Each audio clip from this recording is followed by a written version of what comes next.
नमस्कार शेतकरी बांधवांनो, मी सेवानिवृत्त सैनिक धनराज नवरुणे आज हुलसूर तालुका हुलसूर जिल्हा बिदर स्टेट कर्नाटका येथे आलेलो आहे।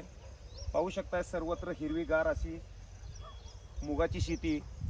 तर या मुगाच्या शेतीला कम से कम 35 दिवस झालेले आहेत। ही शेती आहे त्रिंबक जिवाई यांची शेती आहे। तर या शेतामध्ये ऑर्गॅनिक प्रोडक्ट विवा किसान ग्रोथ, विवा किसान किंग आणि विवा किसान डेव्हलपर ह्या गोष्टीचं तिन्हीचं मिश्रण करून बीज प्रक्रिया करून हे पेरणी केली होती।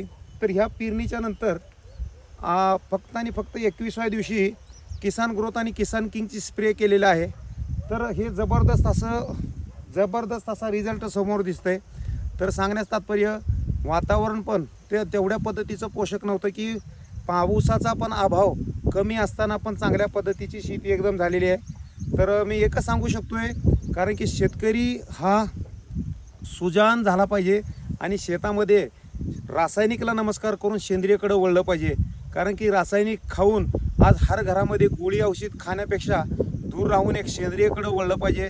मी एकच सांगू शकतोय, कारण की आज यामध्ये जास्त नाही तर 18 घटक परिपूर्ण नत्र स्फुरद पालाश, त्याच्यानंतर zinc, iron, boron, molybdenum, manganese, copper, gibberellic acid, amino acid, azotobacter, rhizobium या सगळ्या गोष्टीचं मिश्रण हे आहे, म्हणून तर हे पीक असं दिसतंय। तर आपण भेटूया नंतरच्या व्हिडिओमध्ये। तोपर्यंत थँक्यू व्हेरी मच। जय हिंद, जय वामाट, थँक्यू।